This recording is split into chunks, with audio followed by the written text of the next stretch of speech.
महाराज जी इसमें एक समाधान चाहिए। महाराज जी हम कुछ भी भजन साधन करते हैं या कोई भी सेवा करते हैं, हम चाहते हैं कि गुरुदेव जाने या सब जाने कि हमने किया है। क्या गुप्त भाव से कर रहे हैं तो उसका भी वही भाव है महाराज जी? हम भजन कर रहे हैं, नाम जब भी कर सही पूछो तो गुप्त भाव वाला ही काम आएगा, जो प्रकाशित कर दिया वो तो हवा में उड़ जाएगा। तो हम जनाना चाहते हैं कि गुरुदेव अहंकार, अहंकार, वो अहंकार है ना, अहंकार।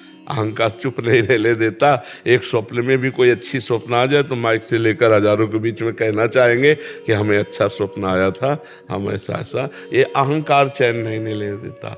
नहीं तो आप अपने रुपए को बताओ, कोई बैंक बैलेंस, लॉकर, घर, बोलो माइक से। हिम्मत नहीं है, क्यों? लुट जाएगा। और परमार्थ अध्यात्म माइक से करे। अब सब लुट रहा है, सब लुट रहा है, लुटा रहे, खुली बाजार लुटा रहे अध्यात्म को, क्यों? अहंकार पुष्ट हो। महाराज जी इसमें हम आपके उससे तो समझ गए कि चलो समाज में नहीं बोलना, बट ये चाहते हैं कि गुरुदेव तो जाने। तो गुरुदेव को तुमने मनुष्य समझा है क्या? गुरु साक्षात परब्रह्म ऐसे बोला जाता है क्या? गुरु ब्रह्मा गुरु विष्णु गुरुदेव महेश्वर गुरु साक्षात परब्रह्म तस्मै श्री गुरुवे नमः। जिन्होंने तुम्हें मंत्र दिया है उनको पता नहीं तुम क्या कर रहे हो? फिर गुरु कैसे? फिर तुम शिष्य कैसे? अगर गुरु को सर्वज्ञ न समझे, परमात्मा न समझे तो शिष्य कैसे? और गुरु तुम्हारे को जानते नहीं तो फिर तुम्हारी शिष्यता का मतलब जरूर तुम्हारी शरणागति में कमी, कनेक्शन में कमी। नहीं तो इधर सोचोगे उधर पता चल जाएगा। क्योंकि महाराज जी सोनी कर रहे हैं, क्या गुरुदेव को पता है हम सोनी कर रहे हैं? हाँ, क्योंकि वो वाहवाही चाहते हैं इसलिए। अरे गुरुदेव की कृपा है तभी सोनी कर रहे हो, गुरुदेव की कृपा है तभी नाम जप कर रहे हो, गुरुदेव की कृपा है तभी वृंदावन आए हो, गुरुदेव की कृपा है तभी भगवान के तरफ झुकाव हो रहा है। पता क्या? वो ही कर रहे हैं बैठे बैठे। गुरु तो हृदय में भी बैठे हैं ना। कोई गुरु कोई व्यक्ति नहीं होता, गुरु भगवान होते हैं। और भगवान ही गुरु है, गुरु ही भगवान है। गुरु गोविंद न भेद कराई। तो गुरु में यदि भगवान देख ले तो फिर बताने की जरूरत नहीं, क्योंकि उन्होंने मंत्र दिया। तुमको पता है कि इस समय तुम कितना जप कर रहे हो, कितना भजन भाव में, कैसे सही चल रहे हो या गलत चल रहे हो। हमने 100 संतों का भंडारा किया गोवर्धन में, ये भी गुरुदेव को पता होना चाहिए। हाँ, वो अहंकार वाहवाही चाहने के लिए। अपने बेटे को खवा के कभी किसी ने पोस्टर में लिखा हो तो बताना हमें।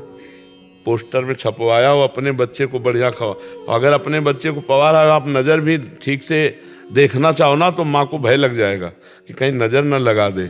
और भगवान को पवाए या भगवान के भक्तों को पवाए तो 100 जगह पोस्टर छपवा दे। सब देहाभिमान का खेल है। कुछ नहीं मिलता ऐसे पुण्यदान, कुछ नहीं मिलता। जितने पढ़ेंगे वो सब खत्म होता चला जाएगा।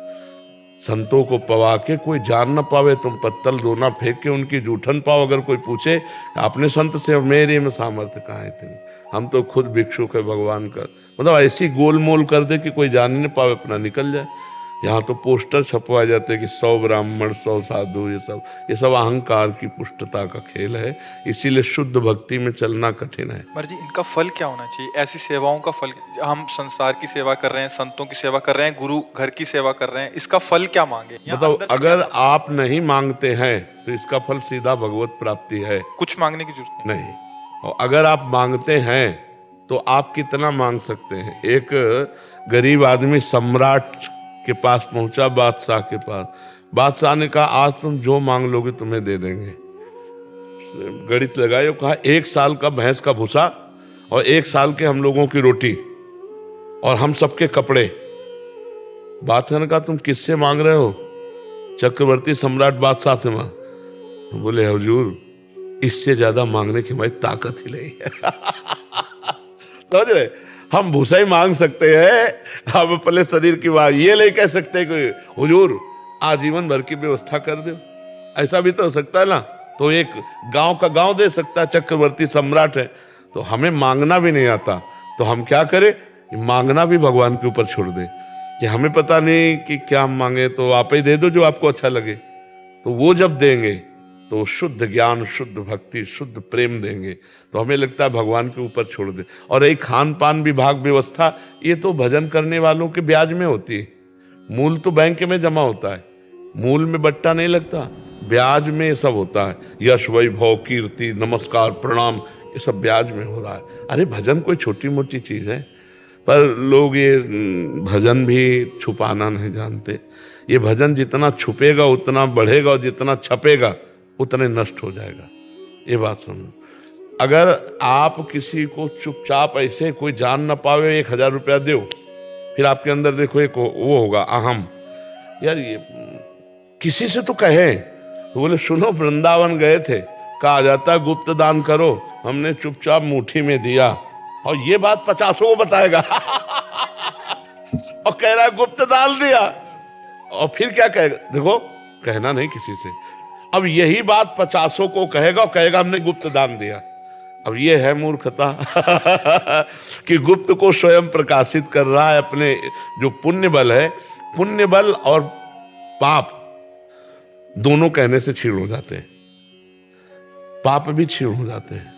जैसे तुम्हारी कोई निंदा करने लगे, तुम सभा में, महाभागवतों की सभा में स्वीकार करो कि मेरे से, तो क्षीण हो जाएगा। ऐसे पुण्य स्वीकार कर लो तो वो क्षीण हो जाएगा। एक बार महाराज ययाति, महाभारत की कथा है, स्वर्ग में विराजमान थे, तो उनका सब जितने भी यहाँ से जाते हैं स्वर्ग जाएंगे तो उनको एक माला पहनाया जाता है। जिस दिन वो माला मुरझाने लगे तो समझ लेगा कि खोपड़ी के बल उसको गिरना पड़ेगा। तो उनकी माला ही नहीं मुरझाती थी। तो देवराज इंद्र ने पूछा, कहा कि आपने कौन सा दान, कौन सी तपस्या की कि आपके पुण्य नहीं नष्ट हो रहे? बहुत काल से आप देखो, ये गिराने की चाल थी। तो उनका आज तक कोई ऐसा तपस्वी नहीं हुआ जैसा मैंने दान दिया। अब वो शुरू हो गए, मैं बस माला कुमला गया।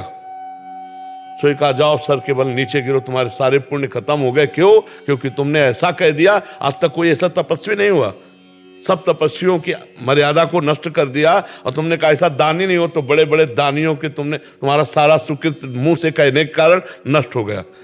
तो वो भी बड़े प्रवीण थे। तो उनका, देवराजेंद्र मैं गिर तो रहा हूं, लेकिन एक कृपा कर दो, संतों के बीच में गिरूं।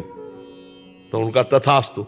तो जो ही ऐसे आ रहे थे तो महाराज शिवी और कई ऐसे महापुरुष थे, अरे उनका ये तो कोई देवता है जो आकाश से पतित हुआ, तो जितने मेरे पुण्य हैं उन पुण्य के बल से तुम वहीं रुक जाओ। तुरंत पुण्य ट्रांसफर किया, वहीं विमान। कौन है आप? तो उन्होंने बताया, मैं महाराज ययाति हूं। आपका पतन कैसे हो गया? बोले अहंकार पूर्ण भाषा बोलने से हमारा पतन हो गया। तो क्या चाहते हो? बोले अब मैं मृत्यु लोक नहीं, पुनः स्वर्ग। तो कहा मैं अपने सारे पुण्य दान करता हूं, तुरंत पहुंच गए। महाराज जी, पुण्य भी ट्रांसफर हो जाए? और क्या, क्यों नहीं? अभी चाहो, अभी जिस समय दुर्वासा जी को सुदर्शन चक्र पीछा किए, त्रिभुवन में कहीं शांति नहीं मिली, भगवान ने कहा अम्बरीश जी के पास जाओ। तो अम्बरीश जी ने तुरंत ट्रांसफर किया। कहा आज तक मैंने जो भगवत आराधना की है, आज तक मैंने जो ब्रह्म ऋषियों की आराधना की, संत महात्माओं की सेवा की, उस समय दुर्वासा को देता हूं। हे सुदर्शन चक्र, आप शांत, तुरंत शांत हो गए। तो आप जैसे संत महात्मा है, अरे जाओ जाओ, आनंदित रहो यार, प्रसन्न रहो। तो उनकी केवल बात ही नहीं है, उनकी धरोहर भी जा रही है आपके साथ। आप दर्शन कर रहे हो, संभाषण कर रहे हो, प्रश्न उत्तर कर रहे हो, आपके पाप नष्ट हो रहे हैं, उनके सुकृत आपके अंदर जा रहे हैं। ऐसा नहीं है कि, तभी कहा है कि सत्संग अत्यंत दुर्लभ है। तात स्वर्ग अपवर्ग सुख धरी तुलाए कंग, तुलनताय सकल मिल जो सुख लो सत्संग। तो पुण्य महापुरुषों का भजन बल सारे जगत को प्राप्त होता है। और महापुरुष वही है जो ये चाहता, सर्वे भवन्तु सुखिना सर्वे सन्तु निरामया सर्वे भद्राणि पश्यन्तु माँ कश्चित् दुख भाग भवेत्। तो ये हमें लगता है अपने पुण्यों को छुपाना चाहिए, भजन को छुपाना चाहिए। और अपने में नीच भाव रहेगा तो श्री कृष्ण गले लगा लेंगे पक्का। और अपने में ऊंचा भाव रहेगा तो गिरना पड़ेगा, कहीं ना कहीं माया भी ठोकर मारेगी।